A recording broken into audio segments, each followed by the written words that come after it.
We're almost at my parents' house, sleepyhead. I don't believe the dream I just had. I was in a forest running barefoot. I was hurt and I was being followed by somebody and, well, the more I ran, the more I could sense him coming closer. Who was the guy stalking you? It wasn't a guy, it was me. That's the weirdest part. It was me running after me. Don't you ever have normal dreams? No. Okay, let's all go. Let's go.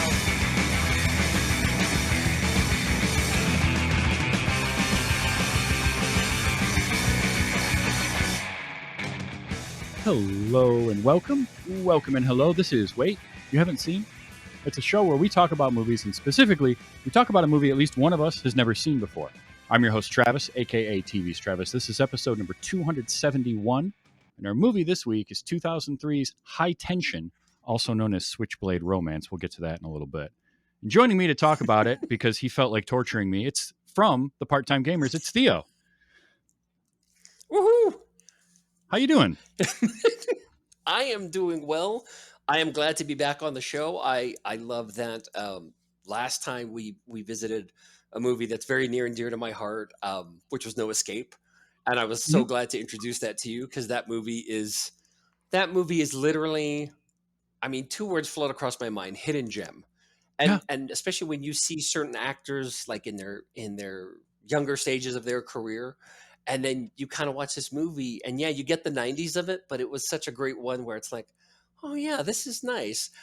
This time around, I'm not sure if you had the this is nice. But I'm so glad to be back, and I this is a movie that's very near and dear to my heart for so many reasons, some good and some bad. So I'm pretty excited. So just to let you know, since I've seen No Escape, this now has been a part of my soundboard, and I use it way too much because it is one of my favorite laughs ever. Yes. So before we dive into what I thought of High Tension, what I want to know is your history with High Tension. It's near and dear to your heart. You brought it to me. So what is Yes. your history with this movie? So this movie, and there's a weird. I was doing a little reading as well as rewatching it, and I watch it at least once a year, if not sooner. Okay. But one thing that was really great about this movie, so it was '03. It's a foreign horror movie, and it really came from that snapshot of time when foreign horror movies were kind of spotlighted, like The Ring, and what's another one that comes to mind? And it was one they Same probably era would have remade, but been. it's Well, Brotherhood of the Wolf would have been that same era too. yes, along those lines. And that's one I actually like too. But it kind of came into the spotlight of this time where foreign horror movies were getting like a lot of attention in the sense of like them being kind of high concept, as well as like somebody from a company with a 52-foot van trailer was like, here's all your fake blood, everybody, because like the intensity and the gore is beyond 11. Even too much for Spinal Tap. And this particular movie came to me, it was 2003-ish, and I was stationed in Germany while I was active duty. And for extra money, I worked at a video store. For those younger people in the audience, a video store is where we used to go to retrieve these things and then take them home. And when I say video, they still had cassettes in '03 as well as DVDs. And yes, I worked at this place, and yes, we had a rewind penalty fee, or lack of rewind, if you will. So I remember hearing kind of little tidbits about this movie, and being somebody who loves horror movies, I jumped at the chance. And I'm the type of person, especially with horror movies, like if you're making me cringe, then you've done the job too well, especially with some of the experiences I had, active duty, Iraq, Afghanistan. So it's kind of one of those things where like, if you're pushing my buttons, bravo. And I'm going to go to my medicine cabinet now and thank you. So this was one of those where I rented it. I got to rent some stuff for free. So I rented it. and I was pretty excited about it, and I watched it for the first time. Absolutely floored because it's done. Not to get into too much yet, but what makes it so great is, and it's kind of with that flock of movies I just talked about, where the intensity level of what they were doing with these kind of foreign sensibilities was just off the charts. And it was kind of, especially at that time, it was kind of punching horror movie tropes well established in America in the face. Like it has things that you expect in a horror movie, but it's not done in a tropish way to where a lot of it's in your face. You can't look away. And even when you look away, you usually got that image already burned in your head. Yeah. Yep. And I watched this with, I was married at the time and some friends. And you've either got a winner or a loser of a movie by the reaction you get, by what you bring to people. And and that was very much so the case here with this movie. I got to look like basically the initial reaction at the credits was somewhere between "What's wrong with you?" and "Get out." I can imagine that. Or a mix of the two. Yeah. I will say this real quick before we get too deep into it. This is a extreme horror movie, so there's going to be some topics that come up that are a little tough. So just be aware of that. If that's something that's not your thing, don't worry about not listening to this episode. There's some stuff that gets a little graphic in this. Can't help it. There's also a big twist in this movie we're going to be spoiling the hell out of. So Yes. again, if that's something that you care about, watch it first or just skip it altogether. One of the two. I won't be upset either way. Yes. And those are two big main points for this movie, where the extreme is that and then some, with both what they show as well as the twist. And especially, that was another thing that was kind of the third piece of between who are, how could you and Get Out was, wait a minute. Yeah. Where people literally had to like sit down and it's literally one of those movies like, yeah, you can process it, try to, about 20 seconds after you're done. Don't, because I tried to the very first time and I almost got a nosebleed. And especially on a first viewing, like it is such a horror movie done at a way to where you have to take it all in. Like, even if you didn't really care for it, just to kind of get it, unless you just completely hate it and you think it's utter filth, you have to watch it more than once just to kind of grasp what you just saw. That's true. And that's probably the biggest thumbs up for me as to why I love this movie so much. I mean, great performances. I love the director. This was his first, well, at least the first movie that I was introduced to him to, and then he's made some great ones I really enjoy. But it's very much a movie that's so immersive and intense. Yeah, if you have high blood pressure, it might be iffy for you. Yeah, a little bit. So this was written and directed by Alexander Aja, co-written by his friend and collaborator Gregory Levasseur. A lot of French names in this. I'm going to butcher them all. Apologize. Should be Levasseur, yeah. So Alexander Aja went on to do, this was kind of his first big one, and this actually got him a couple of years later, the Hills Have Eyes remake. Wes Craven saw this, really liked it, and tapped him to do the remake of Hills Have Eyes. He also did one with Kiefer Sutherland called Mirrors. He did the Piranha 3D, the first one. He did a movie I haven't seen yet, and I want to. I'm interested in it because all I know about it is Daniel Radcliffe is in it, called Horns. That looks really interesting. So he's had pretty good career going for him in this style. So this is one of those. This was one of those new wave of French. They called it the new extremity or new extreme horror. In that same era as Martyrs, as Irreversible, as those kinds of movies.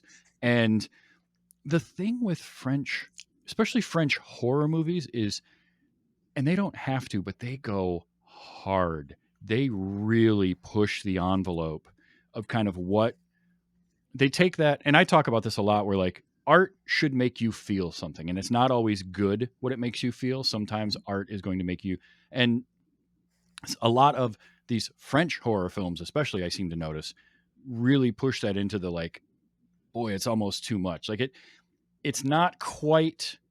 I don't. It's hard to say because watching this, having not seen it before, I was able to get through it, no problem. I actually think it was really well done. I'm going to say that right up front. Like it's incredibly well done. You can see for what is essentially a first or second major film that this guy did, feature film. You can really see that ability there between him and also huge hat tip too. Let me find the name because I want to make sure that I mention the cinematographer that worked on Yes. this Oh, by the name of Maxime Alexander. He did the cinematography, and this movie is gorgeously shot. And it's funny.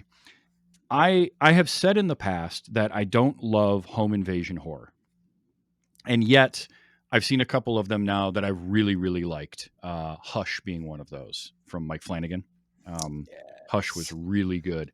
So I'm thinking maybe I just saw some really bad home invasion horror and it turned me off to it. And what I'm realizing is no, good filmmakers can do that. But like home invasion horror and then sort of your torture porn, which is interesting because this is that same era of, Eli Roth had put out Cabin Fever at this point. Hostel Mhm. was a year or two later, sort of in that era. Saw, I think the first Saw was '03, wasn't it? 03, '04, something like that. Oh, I want to say it was '03 because that was also a movie um, I was stationed in Germany for. And a commonality between High Tension and Saw, Hmm. interestingly enough, is the fact that after both movies, I called my mother. Okay. As hilarious as that may sound, that was literally like, and we're talking about big time differences because I was in Germany and they lived in Hawaii at the time. Oh, geez, yeah. So it was like, Mom, yeah. And keep in mind, I'd already been to Iraq, and it was like, I saw a scary movie. And she's um, like, "Well, who made you watch that scary movie?" I'm like, "I did. That wasn't smart, but I liked it." but it's that kind of thing. Like this shouldn't be a movie by all accounts that I like, but it was so Mhm. skillfully done, and what they did with the story, I thought was interesting, and actually could have even I can say how it could have been, in my opinion, better. But like Right. it's just what I find is that it doesn't matter the genre of movie.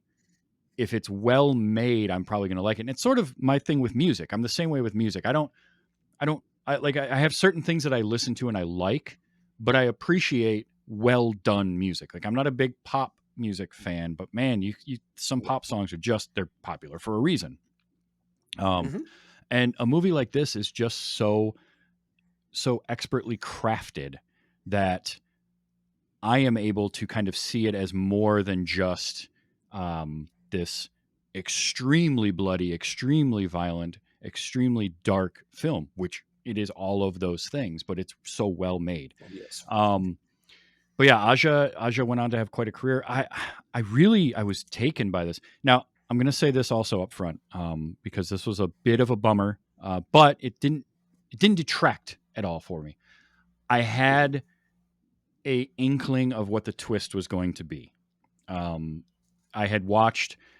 It wasn't fully spoiled so much as there was some other thing I was watching where they were ranking different horror movies, and it came Right. up in that list of what happens in High Tension, and Mhm.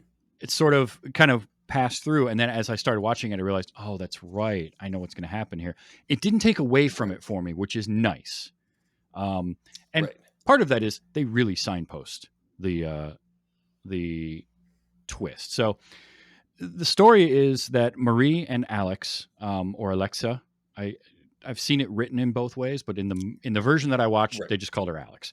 Um, They called her friends, Alex. Yeah. yeah, they're friends, they're students. They're going to Alex's family home farm out in the country to spend the weekend studying. Um, And but the movie opens with Marie in a hospital gown, and camera panning up her, and we see all these cuts and scrapes and really nasty looking wounds on her back, and she's kind of rocking back and forth, repeating over and over, "I'll never let anybody come between us again."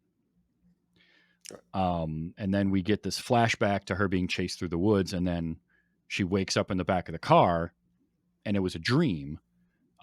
I love. Now here's where some of the cinematography comes in, right? Because that opening shot is in a hospital, so it's color graded, very blue, very harsh fluorescent light.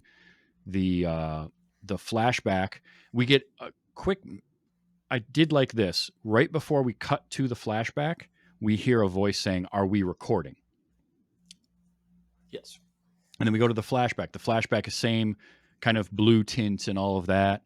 But when she wakes up in the back of the car, she's sleeping.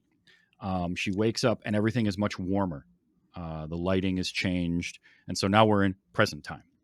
And she's riding with her friend who, so Marie is played by, what's her name? Cécile de France. And Maiwen, I'm sure that's wrong, but Maiwen plays Alex. Her, I recognized because the name, because I knew that she played the diva in The Fifth Element. She sure did. So that was, and as soon as I saw her, I saw the name, and then when I saw her driving the car, I'm like, oh yeah, I can see. I could just see it in her face. So that was kind of cool. But they go to her parents' house, and then they get there. She meets the family. They go to bed, and a random dude played by Philippe Nahan shows up and just goes ham on this family. Like, it's brutal. He is incredible in this. Yes. I really liked, and foreboding. Like his image, his visage is like, because he's yeah, that coming at you, you would react. yeah, like he's big and he's imposing, but he's not imposing in the way that like Jason Voorhees is imposing, because Kane Hodder or whoever is playing him would always be a big stunt man, and you could tell how built they were usually underneath the overalls or that kind of thing. He's imposing in that sort of old man strength way, right? Like, he has that look of somebody who's worked his entire life. He's round, but he's got just, his hands are nasty looking and dirty. I had notes. Mm-hmm. I had a couple notes of like, dude, clean your fingernails, for crying out loud. Like, it's terrible. No French fries. No. But I also loved that for the majority of the movie, the first half of it at least, we never get a full straight on look at him. He doesn't say anything. Everything is always, he's either backlit, or half of his face is out of frame, or he's got a hat pulled down so you can't quite see his face. So you never get a full look at his face. He's got those big sideburns. And he just slowly and methodically does everything. He doesn't rush. It's just his breathing. He doesn't say anything for what? It's not until he gets to the gas station that he has any lines. Yep. Which, and even those are very minimal. Yeah. So it's like, it's really just, High Tension is such a great name for this movie, because boy, it's just tension the whole time. And they were smart in their use and lack of music in there. Yes. And the way that they did that, and the way they used diegetic sound to you kept waiting and waiting for something to happen. And they didn't overuse jump scares either, which I very much appreciate in a horror movie. So that was pretty great. But yeah, Philippe is credited as Le Tueur, which I believe translates roughly to the killer. Yep. But yeah, he spoiler alert. Right. He shows up at the house and just kills the whole family. Kills dad, kills the dog, which I was not happy about. Justice for Hendrik. No, yes. That's always a no-no. Mm. I mean, I know it's a movie, and one thing, especially if you're an animal lover, like I'm a cat dad, a proud cat dad, they don't show the act, but the aftermath is enough to kind of give you one across. Because sometimes you'll hear like a yelp and it'll be off screen, and they'll do it almost tastefully, I guess you could call it, just to be able to say, yeah, you can fill in the blanks. But you get an image and you're like, oh.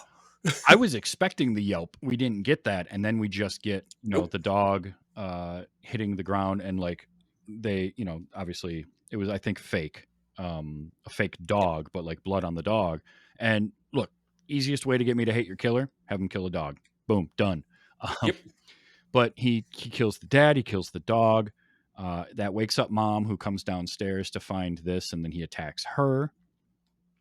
I also really give them credit for a thing that I thought was very clever, which is, as all this is going on, so Marie is awake when this starts happening, and she's up in the attic. She's on like the third floor or whatever in the guest room, and so she knows something is going on.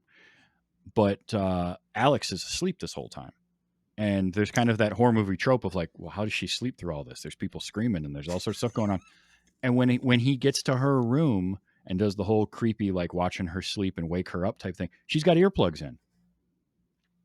That's a nice touch. They didn't have to do that, but it does lend just more. It's those are the small things that make the movie a little bit better.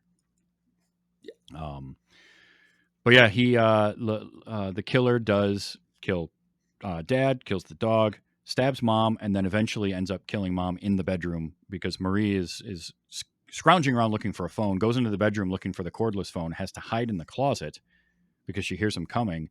The mom comes into the room. That's a brutal scene. And again, Very. it's a brutal scene that we see parts of it, but it's made worse by what we don't witness. Uh-huh. Right? I mean, it's bad enough that we get like very blatantly him slashing her throat with the straight razor. And it's really well done practical effects. But then the actual killing of her is all done off screen, and all we're getting is sound and Marie's reactions. And it's so much worse. Yes. It's so much worse that way. And he cut her hand off too, which I noticed. Yes. That was kind of a weird thing. So, yeah. We also had Especially when they. Oh, go ahead. Sorry. Especially when they don't show it, like you were saying. Mm-hmm. And what's so great about this movie, what it does so well, is, and I think it works for some of the great horror movies of all time, where you get enough to put the pieces together. Mhm. Like you hear the sounds and you see Marie's reaction. And real quick, of course, the actress who played Marie, Oh, yeah. just, I mean, everything kind of lives and dies by her. I mean, everybody performance-wise is great, but those particular scenes where it's just like so reactionary and she just carries so much of that, especially like when she was in the van too. Yep. That part is like, there's a lot where she's doing like this heavy lifting with almost no dialogue in some points. It's very much like just so well done. But Aftermath really plays with your head, and especially in the case of her hand being cut off, we don't know that until they show it by the phone. Yeah. And you just see, and there's very little lead-ins to a lot of these things. One of the best jump scares isn't done as a real jump scare because it doesn't have the music, Mhm. is when they show the mom, when Marie gets to her face. Yeah. Oh, And yeah. you get the, yeah. I might have pooped a little when that happened. I won't lie. I'm sorry, and you're welcome. Thank you, and I hate you. So, but kind of both. Yes. Right? But he kidnaps Alex, and Marie's looking for a phone. She does get to the kitchen to find the phone line's been cut. And this guy's just calmly walking through the house. The scene where he goes, so she is up in that guest room. This is before she makes it to the bedroom and the mom gets killed. She hears him coming up the stairs and immediately thinks to, and this is one of the things I'm like, girl, put your shoes on, first of all. Like, I get her taking the shoes off, but she, instead of putting her shoes on, she stuffs them in a backpack with all of her things and makes the bed, and wisely, and it's very clever, tries to make it look like there's nobody in the room. And then he comes into the room and just slowly and methodically, and this is another one of those moments in the movie that elevates it a little bit, because it's one thing to have somebody coming in, looking through a house for someone, right? We've seen that a million times in movies, the stalking through the house. But he's very slow about it. And he's doing things like checking the radiator to see if it's warm or not. Because if it's warm, somebody's probably been in the room. If it's not, nobody's staying in here. He looks at the bed. He goes into the bathroom to check the sink. And she like wiped that down after, because she had just drank straight from the tap. And then he checks and he feels a little bit of water in the actual tap and realizes it's been run recently, or he thinks it has anyway. But he's, he doesn't find her. We do the classic, is she in the shower? No, she's not in there. And he looks under the bed and she's not there. She is hiding under the bed. She had just like bunched up into a ball, but that whole scene was just so intense the whole time. And I'm just like white knuckling it this whole time because I know what the movie's doing, and it's just done so well, constantly making you wait and wonder when the tension release is going to happen. When is the jump scare going to be? When is he going to leave the room and come back in, or all? And it doesn't. It just keeps stretching that out. It's so good. I love that. It's just hat tip for all of that kind of stuff. But he ends up not finding her. There's a whole scene where Alex's little brother, who we met early on, he's outside and then he has to take his bath, and he wanted to stay up to see his sister, and she puts him to bed. He's like 10, something like that, right? There's your other easy shorthand to make you hate somebody in a movie. Have him kill a kid. Yeah. Yep. And in this case, a kid that wasn't this awfully annoying child, right? He's barely in the movie. Go find the but cash machine. He's there. Yeah. But the kid runs off, and dude just takes a shotgun, calmly walks out into the field. And once again, we don't see it. And it's, obviously you're not going to show that, but at the same time, like, it's more effective that way, because what we're getting is Marie and Alex and their reactions to hearing the gunshot, and Marie knowing that her little brother just got shot, because she has figured out that he's like the only one left. But yeah, then he kidnaps her, right? This is where he takes Alex, puts her into his murder van, and comes back into the house looking for Marie, who has by now figured out that the phone lines have been cut. So she's grabbed a kitchen knife and sneaks her way in back to the van to get Alex. And I like that scene. That's another one of those, a bit of a subversion of expectations, where she's in the van, she's got the knife, she's ready to stab him when he comes walking back up to the door, and the door just closes in her face.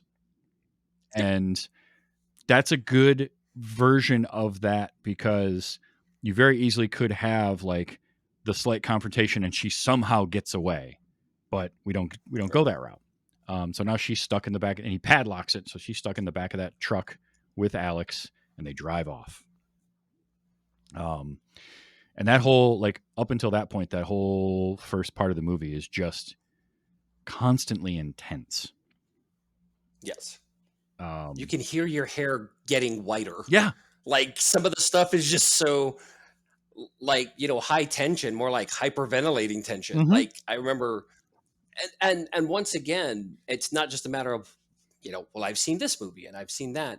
So, as a fan of horror movies, like, I can see, because I kind of felt this way. You're trying to put this thing together beforehand, and I really couldn't. And part of it didn't have to do necessarily with the script. It had to do more with the execution, but just the fact that you are kept so engaged and on your toes with just how so much of this is presented. And especially, like you said, like with a home invasion kind of thing, because like a perfect example is like, I love Panic Room, but then there's all these, well, of course that's there. Well, of course that's there. Mm-hmm. And once again, this is literally a case of, oh, no, it's a house. And one thing that's so great about the killer is that he's not supernatural in the sense of like Freddy or Jason, where it's just all of a sudden he's going to pop up.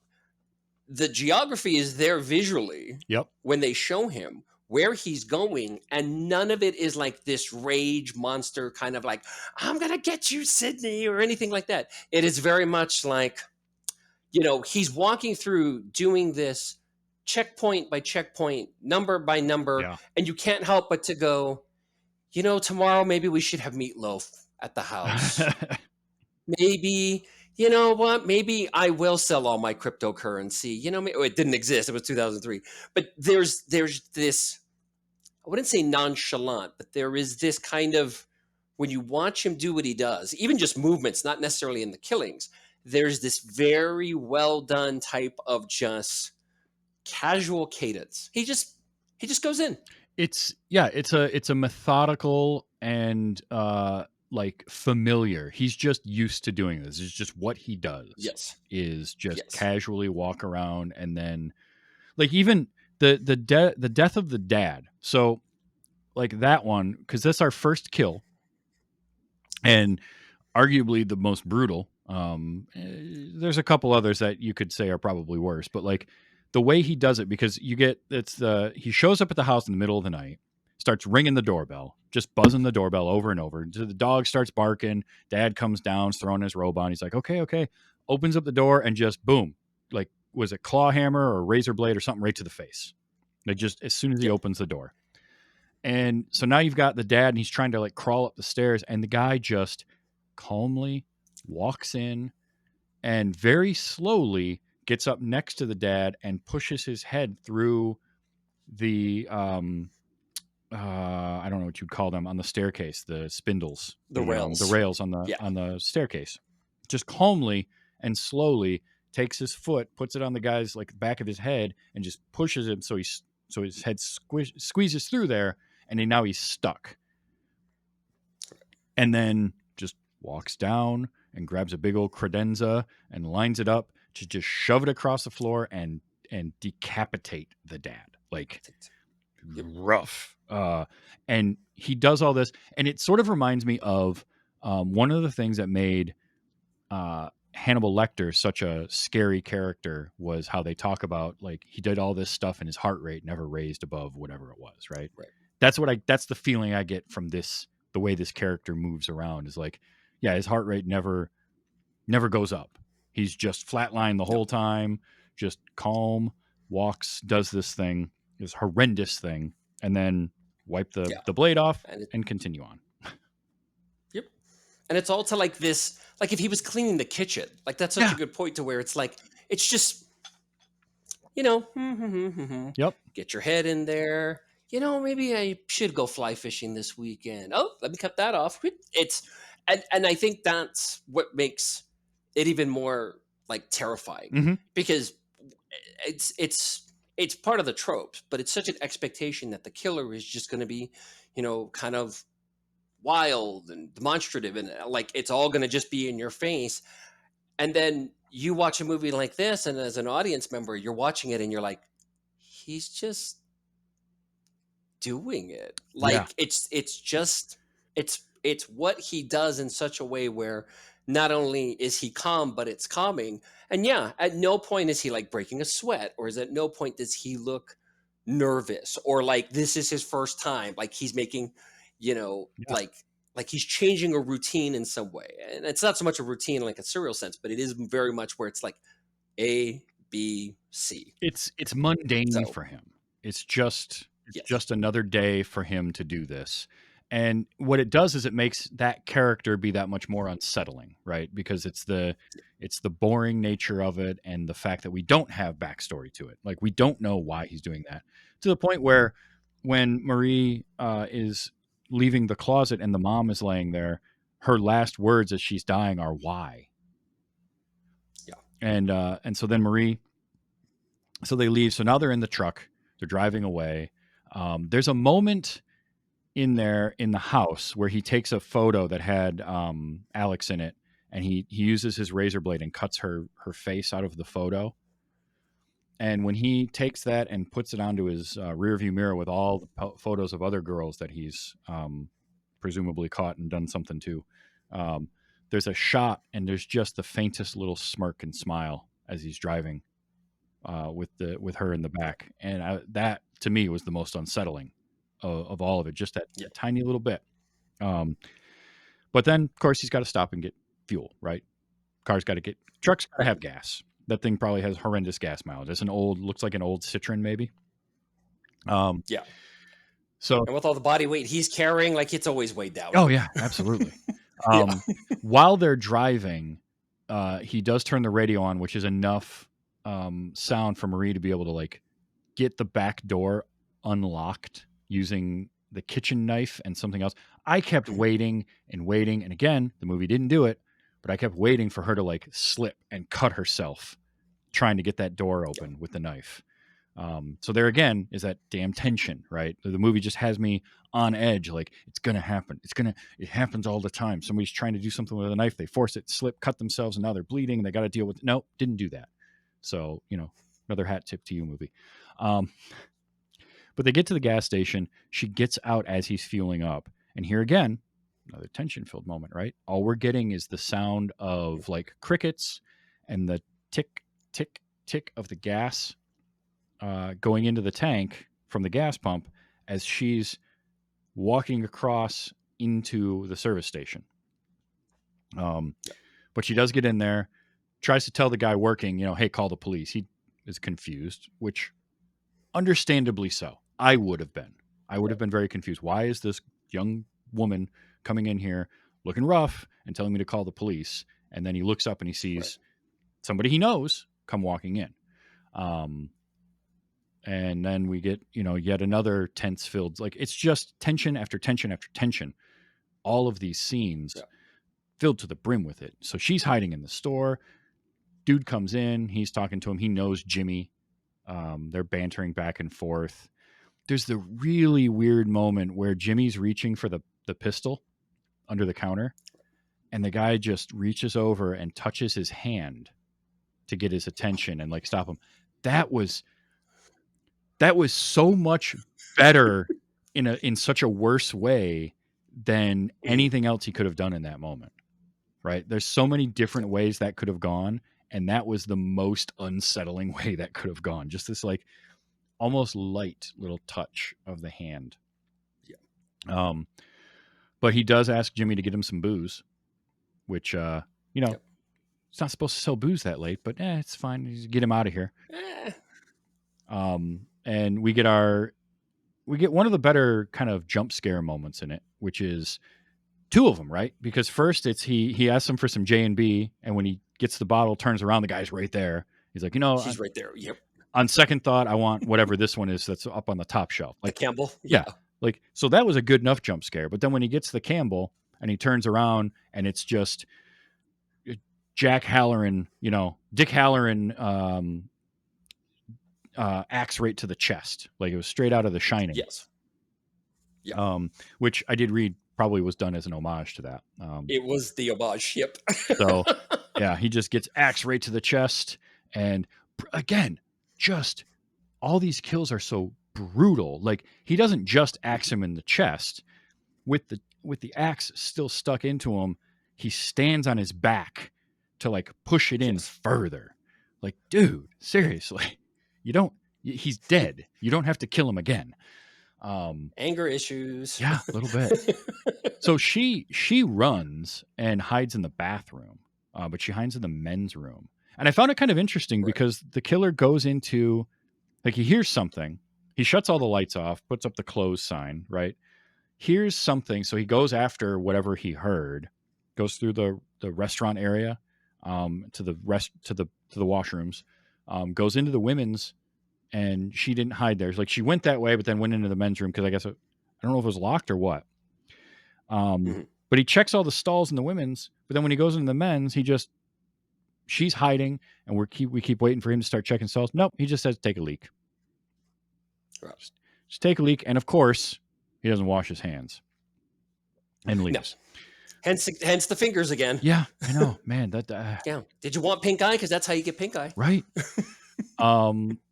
So she slowly gets out of the stall that she was hiding in, and makes it all the way through. Again, checking all of them. We keep waiting for him to like just show up. Doesn't happen. So she splashes some water on his face, and she hears the truck start up and drive away. So now she's like freaking out because she's got to somehow try to save her friend. Does call the police, but doesn't know where she is, has no way to say where she is. And rather than like do anything helpful, she gets frustrated and hangs up on him and finds the gun and keys to a Ford Mustang. So she takes off in pursuit, and we get a nice pursuit sort of high. It's weird. It's a high tension, low intensity car chase.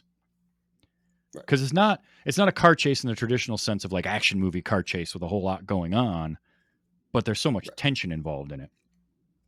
And great use of Muse as the music here. Yes. Loved the Yes. song. Yes. And that all ends with her. So as she's following him, she starts getting tired and loses sight of him. And then suddenly the car's behind her. The truck is behind her. Right. Somewhat magically. This is the first moment of that kind of like supernatural sort of thing, right?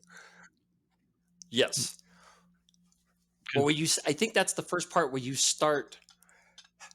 I guess the best way to put it, not to get to that point yet, the end, as it were, Mhm. but you start to have kind of a moment where you're like, you're questioning in the moment, but you're not questioning in the sense of like, you know, it doesn't feel like an out and out trope. Like for some reason, that's the moment where you're kind of like, okay, something's not necessarily adding up, Mhm. and it's not supposed to add up, as opposed to, like American movie horror tropes where it's like, oh well, he stuffed them in the locker, and it's like, so when did he get to there to do Yeah. when what? Yeah. It's the first time, because you mentioned it earlier with like him moving through the house, the geography of it always made sense. You always had a good sense of where Marie was, where the killer was within the house.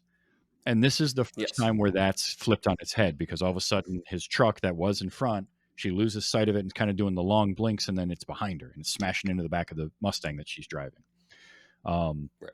And let's be real also, like logistically and logically, that Mustang would outrun that truck easily. Yeah, That in a heartbeat. thing's not going fast enough. But she drives off, and it's, you don't drive too fast on roads you don't know. And what ends up happening, exactly what you would think happens. She goes off the road, flips it, Yep. and because it's a movie, the car is on fire now. Yes. But she gets out and stumbles away. She's all cut up. She got a big old gash on her arm. She finds some greenhouses in the middle of the woods, because I guess that's what they do in France. I don't know. It happens. But does get a makeshift weapon that would make Negan proud. She grabs a fence post with barbed wire wrapped around it, and she sees him coming. He's got his flashlight. She sees him coming. And I love this scene. Again, high tension, low intensity scene where, but super intense at the same time. She is following the light, and I love the use of like the whoosh sound when the light would move around, and you get like light passing over the frame, and you get that whoosh. And she's moving towards it, and then very cleverly, he just hung it there. So what Yes. she thought was him moving it around looking for him, nope, that was a bait and switch, because he's standing behind her with plastic and wraps it around her Yes. head. And that's another thing in a movie, man. That is, doesn't matter how many times I see that done, it is never easy to watch somebody getting suffocated like that. Like that's just such Yes. a rough thing to do. And he does that until she kind of basically passes out. And then in a movie that's already had a lot of uncomfortable moments in it, Yes. very uncomfortable moments, we get what I would say is probably the most uncomfortable moment, which is him teasing the razor blade kind of up along her shirt and up towards her neck and along her face and all of this, and then talking to her about her obsession with Alex and why she loves Alex, and does Alex turn you on? She turns me on. And then he takes his fingers, pushing his fingers into her mouth. And again, in the what grossed me out the most moment is like, I know what's been going on with that hand all night, with all the gross Right. stuff that he has Yes. done and how it looked already. And it's just, Yes. but she manages to get, was it a rock that she picked up? Something. Believe it was. Yeah. Hits him in the side of the head, which was another brutal moment because that bled like crazy. Yes. But it was enough to stagger him, and then she was able to get up and beat the brakes off that boy with that that Mm-hmm. barbed wire bat. Holy crap. And I did read in the trivia that the original version of it was even more. I think I may have seen a theatrical cut. I don't know if I Okay. saw an uncut version, but what I read was it was, There is an uncut version, and hoo. yeah, what I read was the uncut version. It was just, it was a few of the scenes are a little longer and a little more gruesome. That one being one of them. Like because she hits him in this, I don't know, 4 or 5 times. Right. And from what I read, it was more, but she just beats him profusely with that. And then in checking if he's still breathing, which is another one of those horror movie things, it's like, no, no, don't get that close. But Yes. she does end up in a struggle with him, but she reverses and does the plastic over his face until he's finally Yes. done. And she kills him and lets out that primal scream, right? Just lets Yes. that loose. And here is where the other shoe drops. Because the cops show up at the service station. They figured out where she made the call from. They must have just been checking them all. I don't know. Because that was a big thing with when she called the police, was they didn't know where she was and she didn't know where she was. So it took them a while to find. But they show up, and we had seen when the killer nails Jimmy with the axe, there's a shot of the closed circuit TV camera. So we saw that. And the cops get there, they find the dead body, and then he goes to check the security camera footage. And here is our big twist in the security camera footage. It's Marie killing Jimmy with the axe. Dun dun dun. And then staring down the camera with a very sinister look on her face. So Marie is the killer. We cut back to her all happy and giddy to finding out, going back to Alex in the truck, being like, I've done it. He's dead. He won't bother us anymore. We can go. And Alex, who throughout the movie has been freaked out and very Yes. never taking Marie from the moment that the killings start.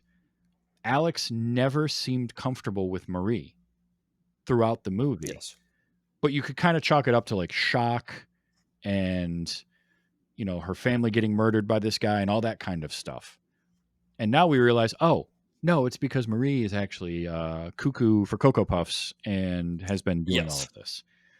So Marie lets her out, undoes the chains, all of that. But she had given the kitchen knife to her earlier as a, hey, if I don't make it back, use this to protect yourself. So now Alex is pointing the knife at her, get away from me. You're crazy. All this kind of stuff. Marie's like, what are you talking about? I killed him. He's dead. We're good. We can get out of here. Alex cuts her, slashes her face, and takes off. And so we're getting this scene right after the reveal that Marie was the one that killed Jimmy. So we know now that she's the killer. And she goes to the front of the truck and grabs a concrete saw and starts chasing her through the woods. And now she's flipping back and forth between Marie and the killer. And this is where, if up until that reveal of the twist, if that I feel like that can go one of two ways. That reveal can either be something that you get behind or you absolutely hate. What was that like for you the first time you saw it? What do you remember your initial reaction to that? Oh, absolutely. Okay. This is a movie, and one thing, the movies especially I really enjoy. There's those moments that even though you've seen it like a trillion times, you still get the same initial feeling. Perfect example, and definitely a little different than this, is Die Hard, the very first one, which I have such great memories of. But when he jumps off the building, and there's that moment, he's like, "Please God, don't let me die." And even though I've seen Die Hard, I mean, I've probably seen it more than I've read books, possibly. But it's literally a scene where you remember what it was like in the theater, to have that energy, that emotion Mhm. happen, kind of take place right then and there. And every time you see it, you still get that carryover. Yep. This is a scene that still does it for me, especially when I watch this movie or I introduce it to people, because I'm not opposed to twists that were staring at you the entire time. Sure. And a buddy of mine pointed something out that was like, so he watched it and he goes, "Yeah, I got it." He goes, and I kind of figured it was. And I said, "Why?" And he goes, "The artwork." I said, "What do you mean?" He said, "Don't you feel like they were telling us right off the bat? Because most of the artwork, the promo art, is her with the concrete saw." Yeah. And it's like, oh, they were just messing with us the whole time. Those dirtbags. For me, the initial was just it was just juicy. Like for me, it was like, because at no point did I have really any thought. Like for me, it was just boom, boom, boom, killer and all this stuff. Mhm. But then you reach the point where this happens, and then you go,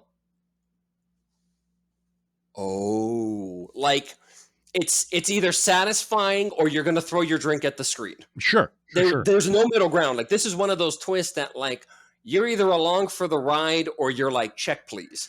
A lot of people I've introduced this movie to, even before that point where they're starting to like, whoa, this is a lot, and then they get to that, they feel like they were betrayed. Mhm.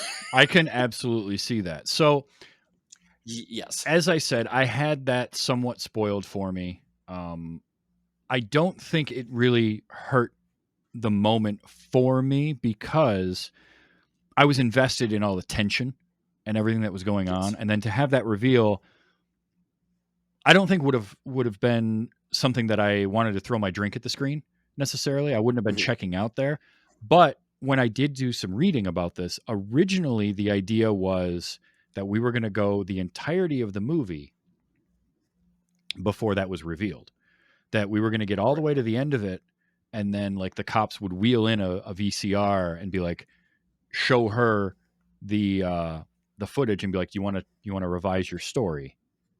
Right. And that would have been the reveal, more akin to like say the reveal of the twist in the Usual Suspects, where we get it right at the end. Right. Because and I think honestly, I think that would have worked better, and I think so because the movie's relying on the trope of the unreliable narrator, right? Which I don't have a Right. problem with that. And they set it up at the beginning of the movie. The whole "Are we recording?" and then we go flashback. So my mind was already on the okay, so we're getting her version of this story. And where the twist works for me is that gets revealed that she is the one doing the killing. So now you can look at it one of two ways. You can either say, well, everything that's happened before this, now I feel betrayed and what can I believe? Or you look at it as, well, now we know that everything that we have seen before this is her version of this story and her reconciling all of that. And Right. that unreliable narrator being a thing. I was fine with it. I thought it was because the movie was so well executed technically throughout that it didn't bother me, but I would have pushed it. And instead of revealing that 15 minutes before the end, I would have revealed it 2 minutes before the end. Almost like you Right. could have this and then have a second version of the same events, but told from a different Right. vantage point, a different kind of point of view, and have a completely different movie. So I kind of liked that. But you're right. Like the marketing material has her with the concrete saw. It's like Yeah. I wouldn't have. And it's plain view, and I love the fact that they didn't even like, I mean, even what little screenings from what I understand it had here, but being in Europe, the places where it was being screened, and it was sold out with people like running out and freaking out. And like, I guess there were reports, like legitimate reports of people like leaving the cinema and like vomiting Mm-hmm. and like asking for their money back because it was like, well, you didn't show me a movie. You showed me like, what was almost felt like a snuff film. Like people really had a very, you know, direct as well as visceral reaction, Mm-hmm. which I kind of did. And I'm bummed, like looking back even now. I mean, I have TVs that are big enough screen wise to really take it all in. But this is one of those movies where I'm like, man, I would have loved to have been in a theater knowing what I know back then and just looking around and just watching the chaos of people just freaking out. Mhm. And just seeing, because some of those one of the best ones for me was the original Scream. I saw it like 7 times in the theater, and I got a lot of joy in some cases of like first timers, Yeah. Oh yeah. and it was like, excellent, Smithers, excellent. Well, it's one of those things where the unreliable narrator, I don't mind that as a trope. I think it can be really fun and interesting when done well. And I think here, what it does is it fixes a lot of those leaps in logic because, okay, she gets revealed as the killer. Well, now you're like, okay, well, how could she be the killer but also be here? And how does this scene happen? And what goes on here? No, this is all in her mind, her reconstructing that and telling somebody it. They kind of cut that Yes. part out, which I do feel like maybe they just needed to really drive that home. Right. But yeah, I didn't mind any of that at all. So another thing that I did want to address on this, because this did come up, was the story is very reminiscent of a Dean Koontz novel called Intensity. In fact, reminiscent enough that Aja said that he had read the novel at some point, and whether it was a conscious thing that he was writing this, kind of Right. recreating that story or not, it's up for debate. You can say either way. But Dean Koontz, Right. I did like the quote from him where he didn't pursue a plagiarism case because he found the Yes. film. I love this. He found the film, quote, so puerile, so disgusting, and so intentionally bankrupt that he didn't want the association with it that would inevitably come if he pursued an action against the filmmaker. I guess Yeah. that's the way you get out of getting a plagiarism case. Is just make your movie so against the person and what they think that they will just be like, you know what? Have this. You can have this one. Right. Well, and it's interesting coming from Dean Koontz of all people. My mother was actually a huge fan of his novels. And then I started reading them, and I looked at her and I was like, and people like what they like. Mhm. But honestly, I remember like trying to read a couple of his books, and I'm like, am I adopted? Because she was very much into those. She worked graveyard shift at a hospital for Oh, yeah. 25 Okay. plus years, and she used to spend a lot of time reading. My mother was a huge bookworm, and she got me into reading. It took her a minute to kind of find the niche because she did try the Dean Koontz thing, and I was like, and she was like, what about Bradbury? I'm like, Bradbury worked. Stephen King worked. Like, Yeah. that stuff went. But it was interesting coming from him because some of his books, you're like, really? Yeah. You thought that was, and I do find it interesting because I look at that and I can't help but to think, reminds me of a similar situation that actually went the other way as far as like a plagiarism case, which was, and if people want to GTS it, I think it was Nick Castle and John Carpenter. They actually sued the filmmakers of Lockout with Guy Pearce. Oh, yeah. Which is a fun little ditty of a movie that I actually have fun with. And you could tell the budget wasn't there and they were doing their best. Mhm. But they took him to court over a plagiarism case to Escape from New York. Yep. And won. They won like close to, I think it was like $900,000. Mhm. So, I mean, I guess you just make the movie to a point where they might recognize it, but not want to be recognized for it, like Dean Koontz. But like, you know what? You keep that. Yeah. That's yours. I mean, this is a movie that I can absolutely say I know a short list of people I would recommend see this, right? Like I know many people I would not ever recommend this to because it's tough. It's tough visually in terms Yes. of gore, but the effects are incredibly well done. It's also Yes. tough tonally. It's very dark. It's very bleak. It doesn't end on an up note at all.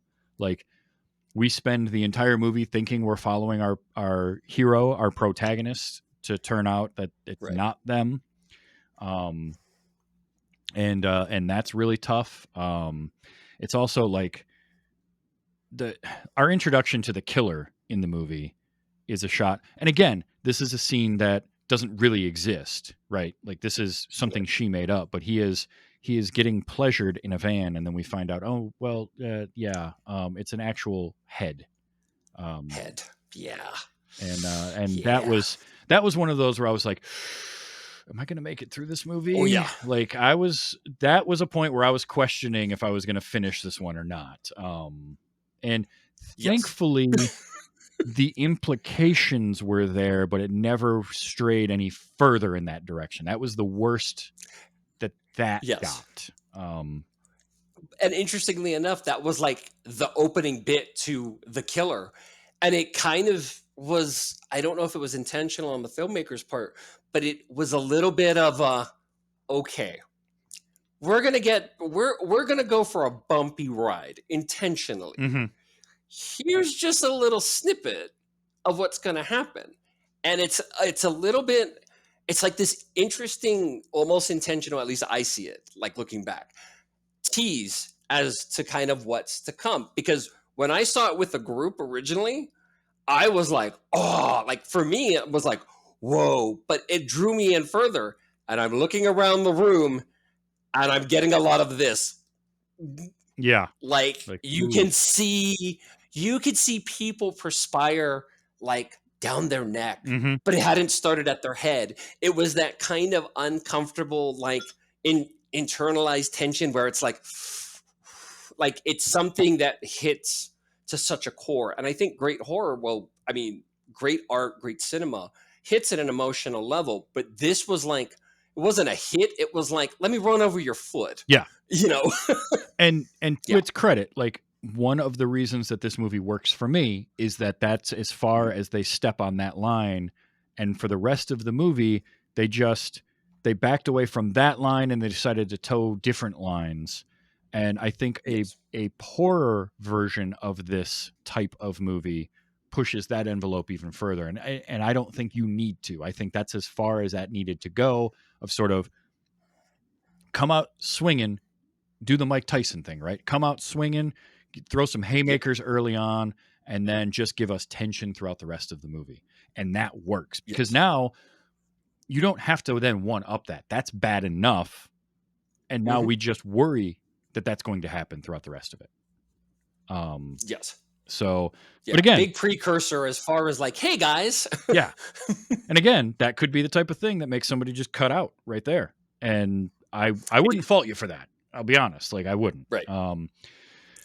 No, it's just, everything throughout it seemed to work. There's a few tweaks I would have done here and there, but again, early film too, right? Like it's an early one in this guy's, kind of, line of films, but it's carried by Cecile de France.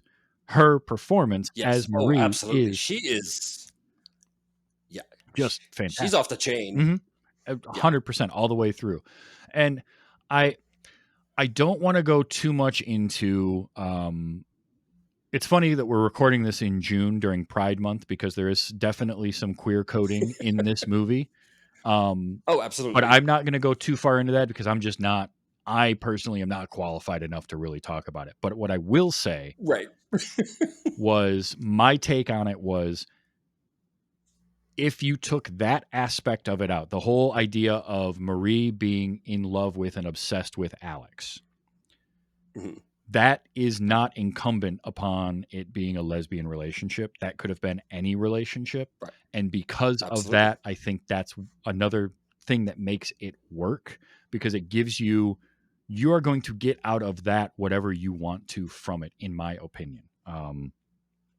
Yes. If it's something that bothers you, in terms of like a negative stereotype of thinking that is what made her crazy, I can understand that, but I never got that feeling from it. Like the obsession was the thing that was bad. It had nothing to do with any sort of queerness or lesbianism or anything like that. It was just that she was obsessed with Alex in general. And it could have been any type of a situation. So, but that's kind of as far as I kind of want to go there, because otherwise I'm treading into dangerous waters of like just shoving both my feet in my mouth, and I don't need to do that. Right. Well, and if people pick that apart, that's with them, and I agree with you there. But for me, especially after the first viewing, and as time has gone on, and as much as I enjoy this movie, like this is in my top 5 of horror movies. But having said that, for me, it is, you hit it on the head with obsession, but it is literally like this type of like lust, I guess, if you will, where it's kind of, it's almost like a way of showing an audience member or showing people that, you know, love and lust are two different things. Mm-hmm. And that there's a third kind of option where you get to obsession and it actually deteriorates everything around you. And I think, you know, hopefully for many, and I think one way or another, we've been on either side of that. Not to this degree, hopefully, but having said that, I think it does show from a relationship standpoint, especially in the case of Marie, where it feels so much on the outside looking in and not really coming to grips with it in, I say loosely, the healthiest way.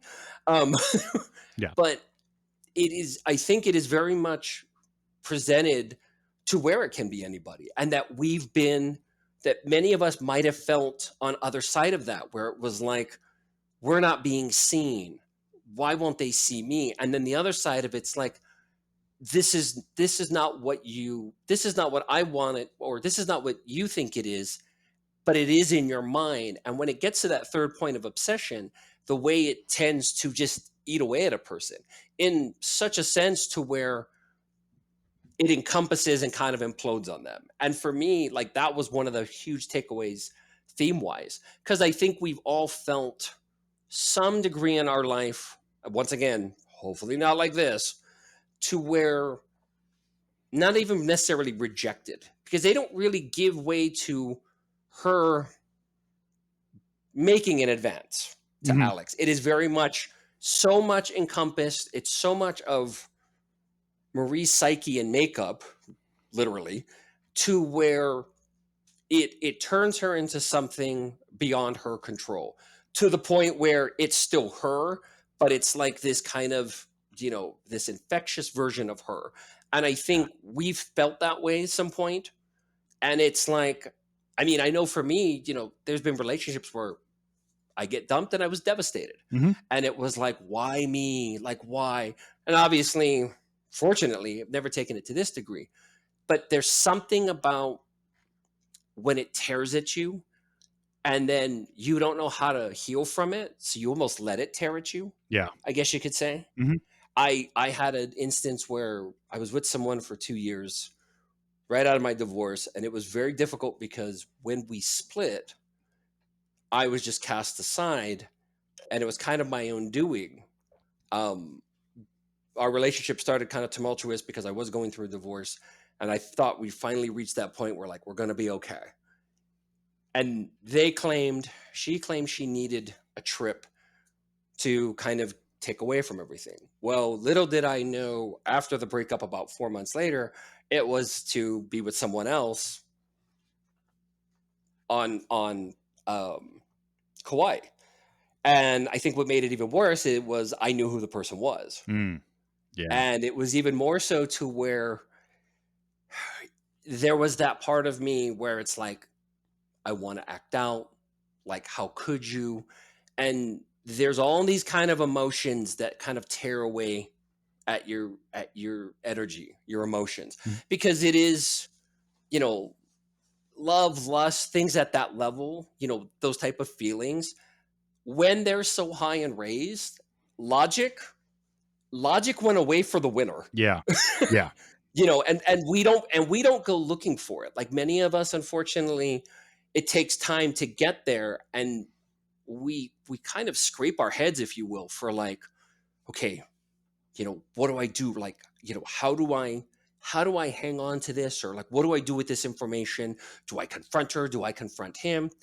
Oddly enough, about 2 months after that, I ran into both of them at a show with who I had just started dating. And I did something, and I think this is good advice for anybody. I remembered who I was. I remembered that after that person let me go and how hard it damaged my soul. Like, I don't mind saying that. but it was something where I was like, it was the old George Carlin adage: wherever you go, there you are. Yep. And it made me realize, and this is split second. This is literally at an amphitheater in August to see Depeche Mode, which was kind of weird in my opinion, because it's like all the goths guyliner is going to like melt before they get on, because like August in Utah is brutal. Yeah. And yeah, no guyliner for me that day because I didn't want it all smudgy and in my eyes. But I saw them, and it was like a split second type of. It almost felt like a movie moment where it was happening in real time, but this moment stood still where I was like, she doesn't define me any more than I allow. Yep. And I have control over that, even if I feel like I'm out of control. You know what I did? I hugged them both. Nice. They both had this awkward face, like they had just watched like Kissing Cousins. Like they didn't know what to do with themselves. And I walked away sipping my beer. And who I was with, she looks at me, she goes, "You know them?" I said, "A little." Like I in that moment kind of chose who I was. And what's so sad is in this movie, kind of bringing that back around, like, and it goes to kind of the storyteller where it is inconsistent, because it is all her as well as in her head. Mm-hmm. So even with the twist, there is still, okay, that we know that happened, but are we sure that happened, or did she think that happened? Mm-hmm. And I think that it gives even more resonance to like what happens. And once again, I mean, kudos upon like, why do you not have a stack of awards at home that you're tripping over for this performance? Because, and I agree with somebody like Tarantino where, yeah, casting can be like 80%.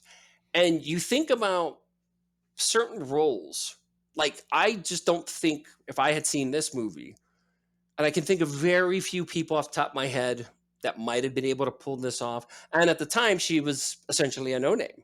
Yep. And this helped put her on the map. But this was literally one of those things that's like, you didn't cast who you could get.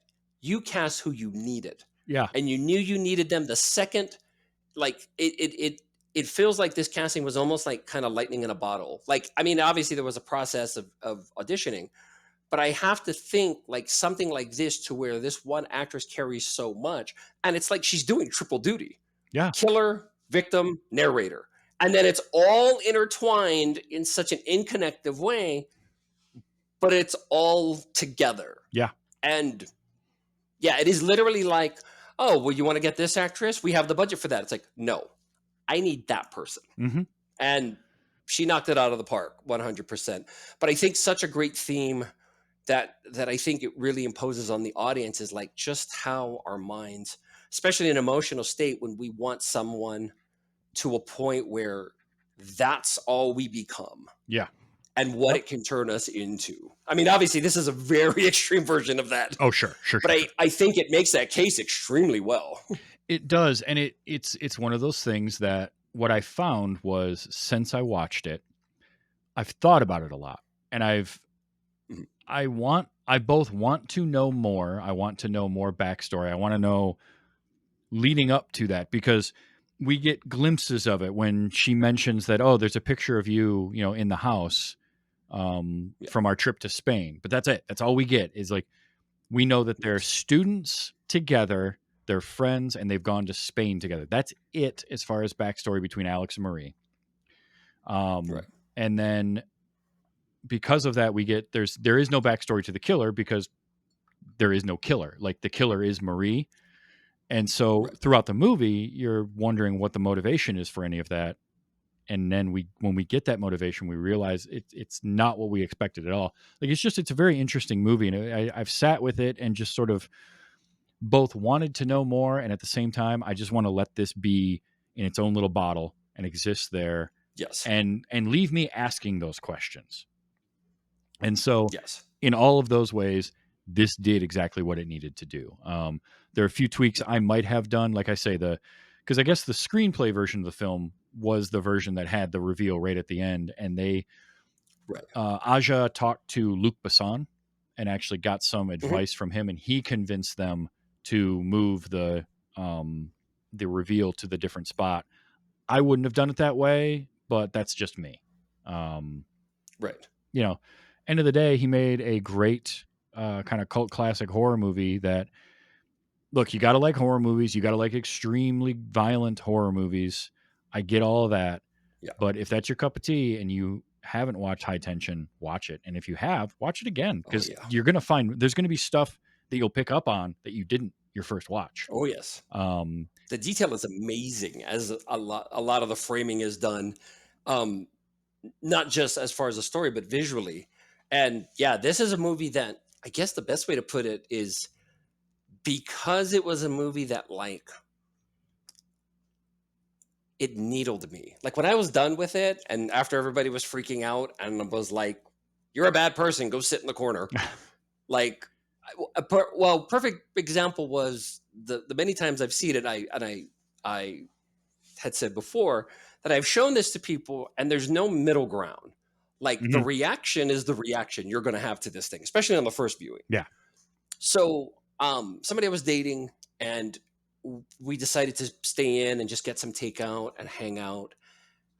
And we were together for a few months, and I'm not saying that the movie led to the relationship falling apart, but so this was one of those things where, like, I had wildly overstepped kind of boundaries that were set up at that point. Because, like I said, relationship was still very fresh. And I should have known better, because it was literally a case of, hey, what movie do you like, you know, that you would like to kind of show me? And she knew what my favorites was and stuff like that. So, like, once again, I should have known better, because she went for Batteries Not Included, which was, it was like, that was a movie that was a movie that was very near and dear to her heart, and she showed it to me. And I had seen it before in bits and pieces, but that was really my first time watching it through. And she was like, "What do you got?" And I'm like, because I'm kind of scanning my brain. I like very hard hitting big cinema, and I also like, you know, like popcorn movies as well. Like, I love Batman Forever, and it is my favorite bad movie I've watched 100 times. I feel like when that question, you've gotten done watching Batteries Not Included, and the question is, well, what do you have for me? I feel like at that point you've got danger, Will Robinson, danger. Like, yes, be very careful the next Yes. things you say here, and then you just say, like, a High Tension, and Yes. you're reaching to grab the words back as they're coming out of your mouth. Like, maybe I shouldn't have said that one, but now it's too late. Now we have to watch it. We had an argument about that movie that I think might have been longer than the movie itself. And what made it interesting was, so she liked horror movies here and there, but like international movies, she didn't really care for, because in a lot of cases she was like, well, I don't want to read subtitles. And it's like, okay, they make English dubs too, but it really wasn't her cup of tea. So I was like, okay. So I mentioned a few, and then I mentioned that. And the title caught her ear. She had never heard of it. Like, she was completely just in the dark about this movie. And she was like, you know, what's High Tension? And it's like, she was like, is it about like the circus, like a high tension wire? I'm like, no, you wish it was about the circus. Like, you wish it was about like the bearded lady and human cannonball. But I explained to her a very brief synopsis, and I wouldn't say I tried to talk her out of it in its entirety. However, I was very sure to kind of make her realize that this was not like typical horror movies. This was very in your face. It is not calming. Like, some horror movies, you know, you go with it, especially if you've seen it multiple times, but you kind of go with it. So it's almost calming, like the first Halloween, you know, the 78 Halloween. So I told her, I said, this is something. I told her, I said, if you have anxiety issues and you take medication for it, I said, don't watch this. Like I said, seriously, like this is something that's really going to get in your face as cinema goes, and it's going to stay there the entire time. It And is. she was like, well, I like horror movies. And I'm like, ooh. Yeah, it's also Yeah, it's the type of thing where it's so unrelenting and it's almost punishing, and yes. you've got to have the right mentality to watch this movie. And if you don't, if it's not something, I will be very selective of the types of people that I would recommend Yes. seeing this if they haven't already, because it's such a downer. There's nothing uplifting about this movie No, at all. On top of no. just the visual, like, again, there was parts of it that were tough for me. The glass at the end in her ankle, like that's one. Yeah. Yeah, Oh, ugh, yeah. it's tough. Yeah. It is extremely well done, but it's rough. Yes. So, Oh, yes. you know, Yes. I'm glad that I saw it, though. It's been one that I have been interested in seeing because of just Right. I keep hearing good things about it. So when you brought it up, like, it was a perfect opportunity to watch it, and I managed Yeah. to get through it. I was actually surprised that you hadn't watched it yet. It just happened to be one that I missed. Like, I heard about it, I would see the box all the time. I knew Yeah. that it existed. It just never popped up on my radar. So it was great to Right. finally get to And you watch can't it. miss that cover art. Oh, you really can't. No, Yeah. it gets your Even if you attention. don't pick up the movie, like if you were at a video store and you I think that alone for some people was probably a deterrent. Sure. But that viewing with who I was with, like we watched it and like this should have been a key sign as to Theo did bad. Was like I react to horror movies as I think I should. And there are very few movies that chill me to the point of silence. Mm-hmm.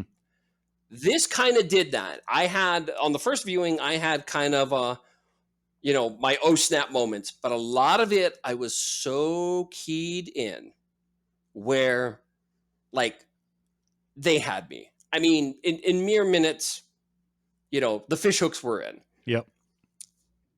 In the case of this other individual, I don't think I've ever seen anybody strangle a pillow to death to the point where I'm so glad pillows don't feel things. Because when the movie was done, because she wasn't really keyed into me, she was like screaming and a lot of stuff you could see she was like really shaken. Mm-hmm. And like the AC's on and like, she's sweating like she's in the desert. I'm like, it's actually really cool in here. We turn it off. And I said something that I never thought would meet with the following reaction. What did you think, dear? And without skipping a beat, she cocks her head very quickly and goes, what is wrong with you? I feel like that's to have this movie suggested to you. That might be one of the two appropriate responses, right? Like, yeah, that tracks. That makes sense. And I tried to talk her out of it. Like I was very much like interested in her opinion, of course, mm-hmm. but this was kind of a way to share a bit of ourselves. Sure. And her first reaction to what I shared was like, "Oh, don't you Laura Palmer me? Don't you wrapped in plastic?" Like, and then she asked me. So she asked me after about the 20 minutes of where she used the F word as a comma to say the next thing before the F word that worked as a comma. She asked me, finally, she had kind of simmered down. She was at a 9. She finally was at a 8.2. Okay. And she goes, so I have to ask, why this? Why do you like this movie? And like most of the horror movies I enjoy, I said without blinking, I looked at her and I said, because to feel to watch a movie and to feel a sense of fear where you feel vulnerable to like where they might feel vulnerable, Mm-hmm. like you can't help but to feel some sort of being alive. And unfortunately, my time in the military, and I have to say, some of those experiences under duress, under fire, it is disturbing on a level for some that is just indescribable, but the adrenaline that you experience is through the roof to where, Yeah. oh my god, if they sold this on a street corner, like that would just be terrible and like great in so many ways.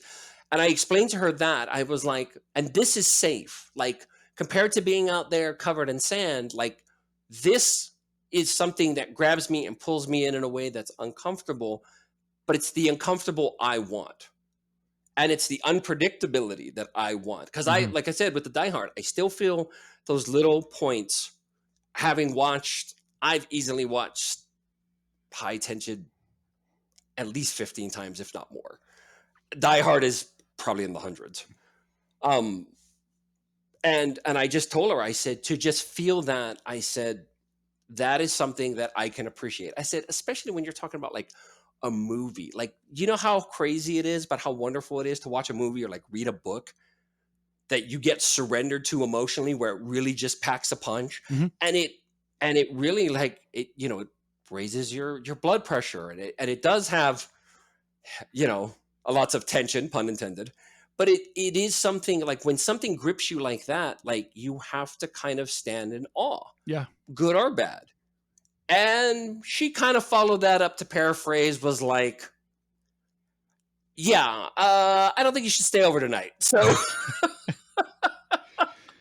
Again, she understood it after the fact, but having said that, the relationship did not last. And I'm not saying that a movie broke me up with someone. it just However, didn't help, is what it didn't do. It didn't help that. it might have added, because and I think what's so great about these type of movies, like when I think of movies like this that really kind of cold cock me in the head, even watching them multiple times, I think of like Audition, Mm-hmm. Oh yeah. which is Yep. That was a rough one.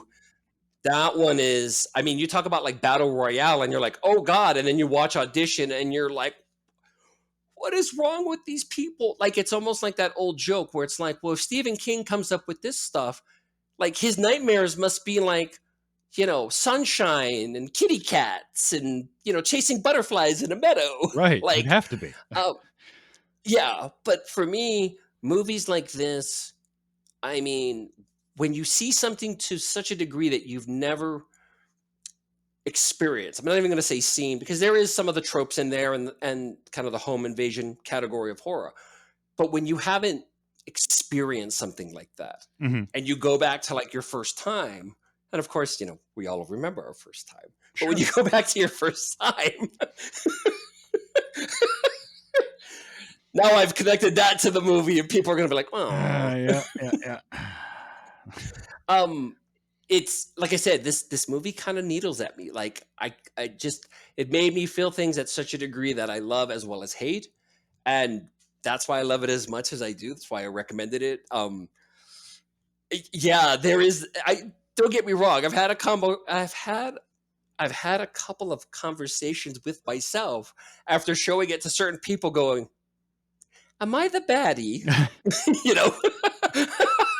That's fair. No, that's that. It really is.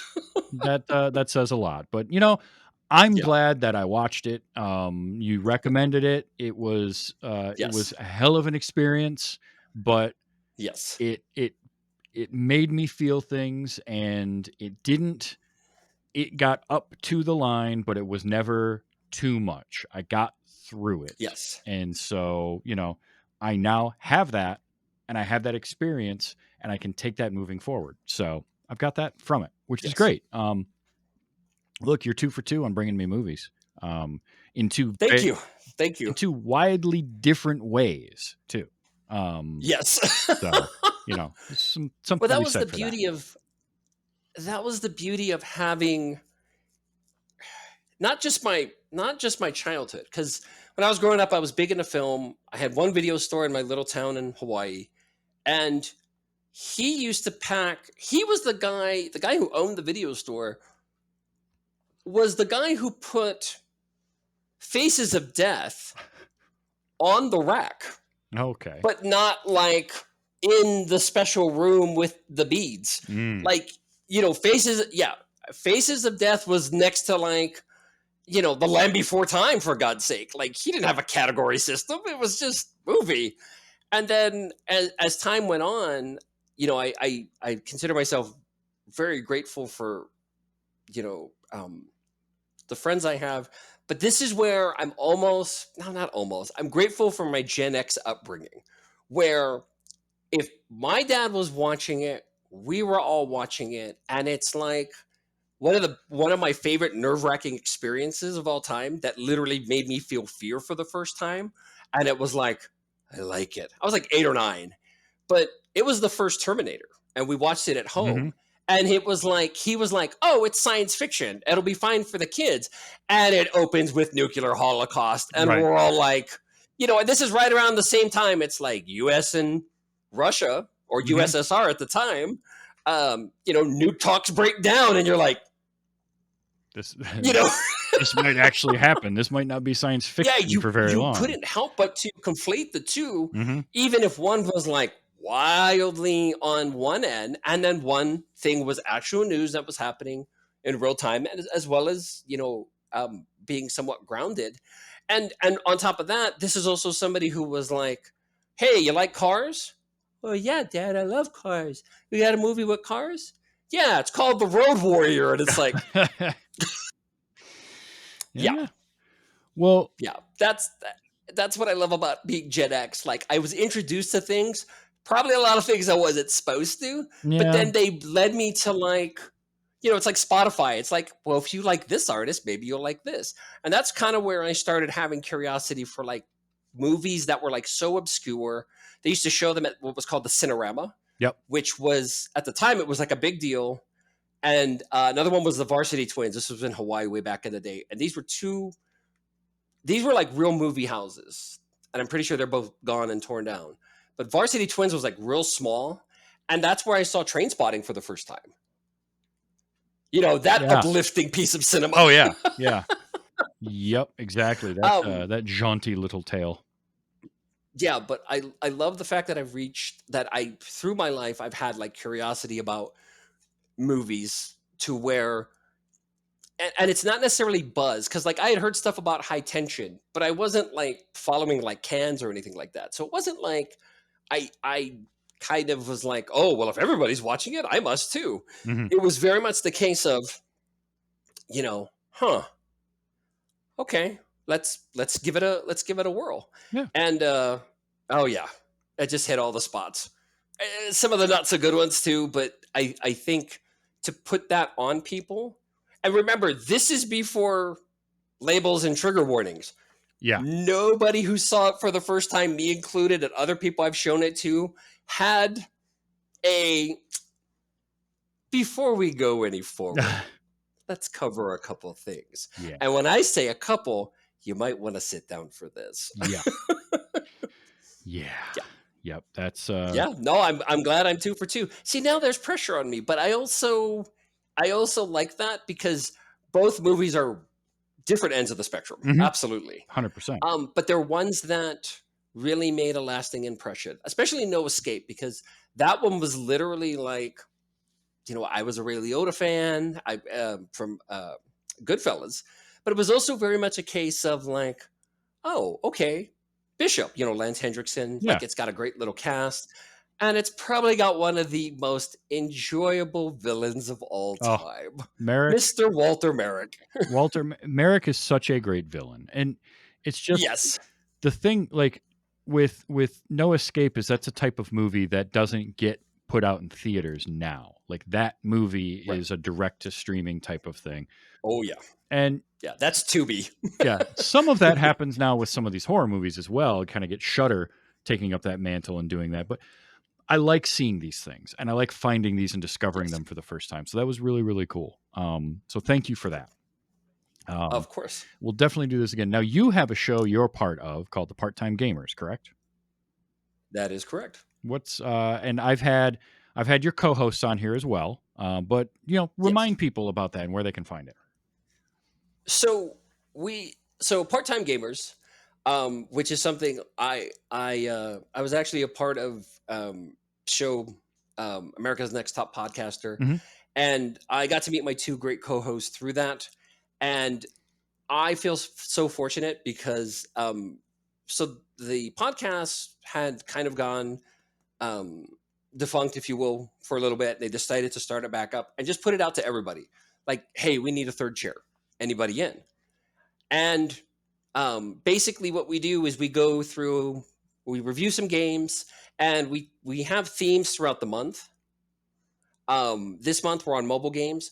But what was so great for me is not only got me back into gaming, and I'm more of an old school gamer. Like, I'm the guy that's still trying to shoot the dog that laughs at me in Duck Hunt when I miss the Yes. two birds. Like, I'm still that guy. But it got me back into gaming. But because games have become so cinematic, I get such a kick out of like watching them as like almost the oddball. Like, I play the games, of course, in many cases, but Mhm.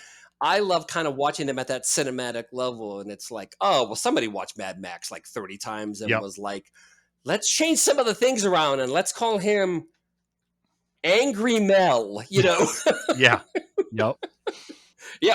And unfortunately, Angry Mel is pretty accurate, unfortunately. Yeah. Um, but it's something we do Sunday nights at what would it be, East Coast? So my time, which is Mountain, would be 7:30 p.m. East Coast would be 9:30. Hmm. And then also I'm part of, and we just got it off the ground again. Speaking of horror movies, it's called Rabbit and Rad Radio with Rabbit in Red. There we go, speech radio, and it is one where we talk about horror movies at great length. Nice. And the one we've actually got coming up for Thursday is we're going to be talking about our favorite scream queens Oh, throughout the excellent. years.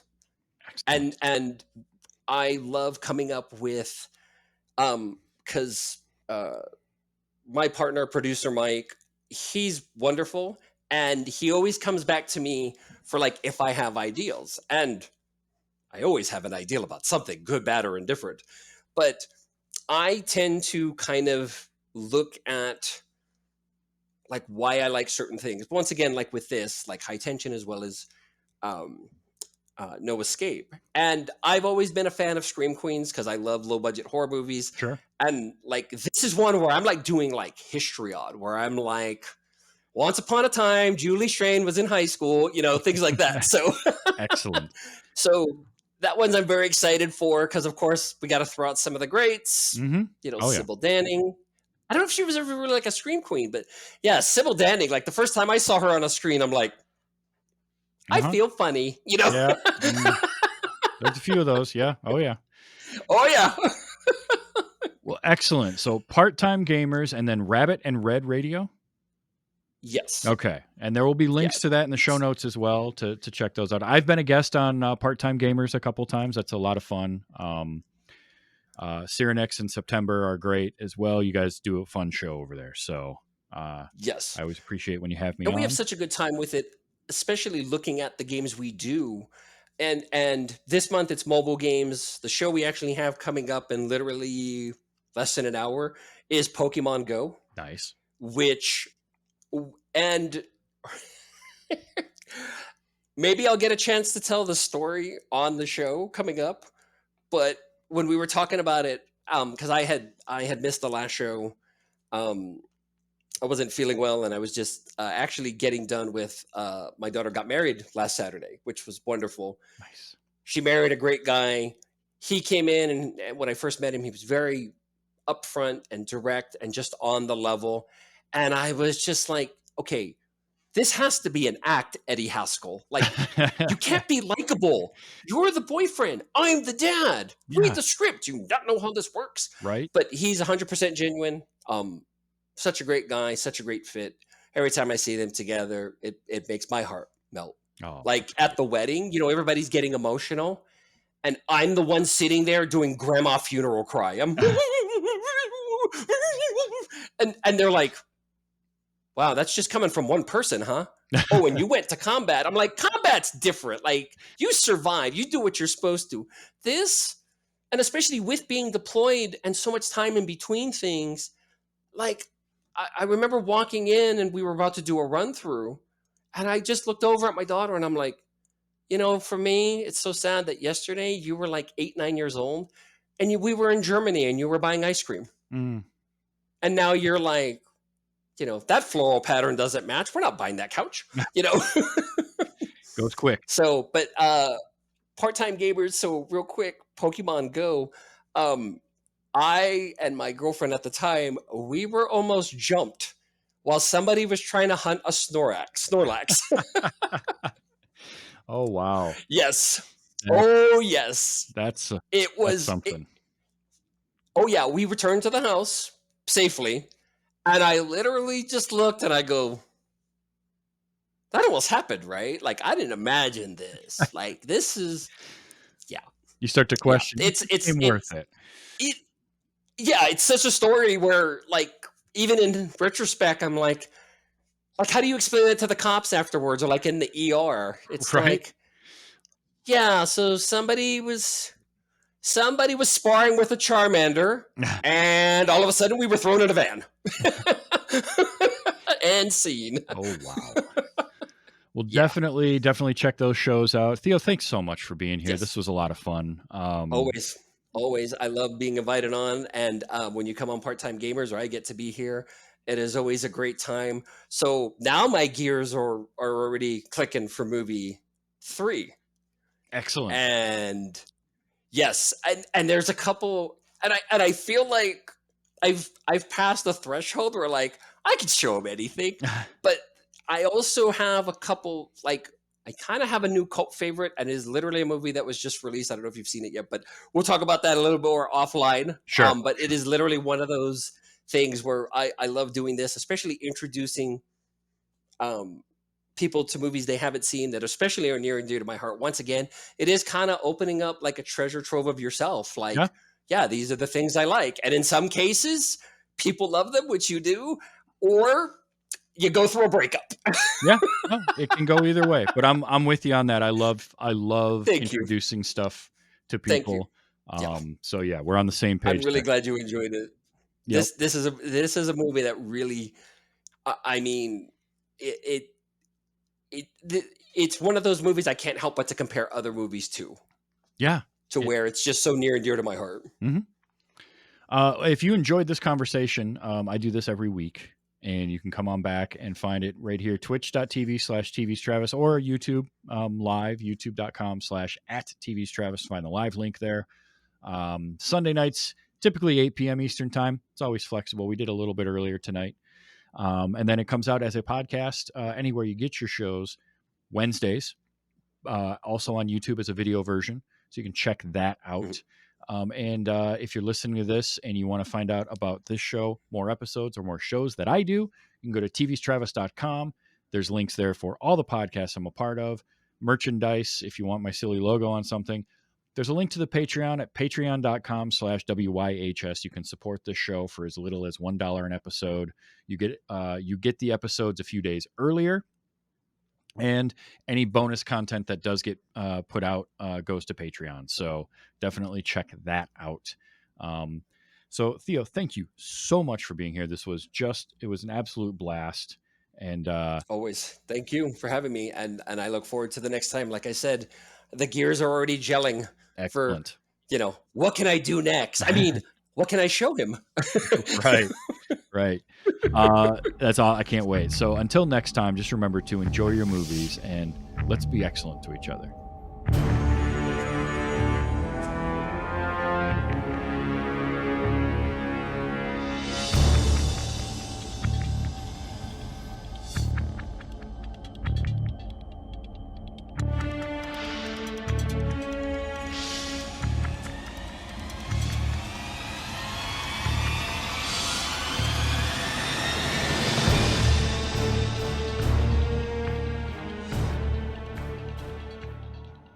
Why are you so interested then? Someone who's taken must be worth it. I'm skeptical of single guys. Boy, ain't that the truth. I'd be skeptical of single guys too.